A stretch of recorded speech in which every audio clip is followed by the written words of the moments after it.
In this video, I'm going to be showing you guys how you guys can log in into Stride Bank. So for those people who do not know Stride Bank was founded as Central Street Bank by A.E. Stephenson in 1931. So basically, it's a bank. So if you guys have created an account in this bank or you guys want to create an account in this bank, then it's a really good bank. It provides you like loan, mortgage, life insurance, and like really nice interest on your savings account. So you guys can go to its official website to know more about it, which is stridebank.com. All right. So let's get into the video on how you guys can log in into it. But before that, if you guys are new to this channel, it's me, Richie Kevin, and you're watching One to Step YouTube channel.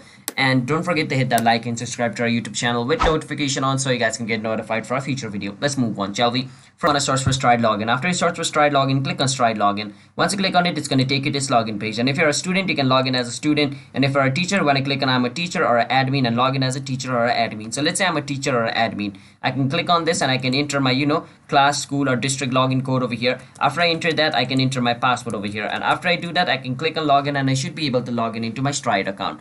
So hope you guys were able to understand the video. So if you guys did, be sure to hit that like and subscribe with notification on. See you guys in my next video. Bye bye until then.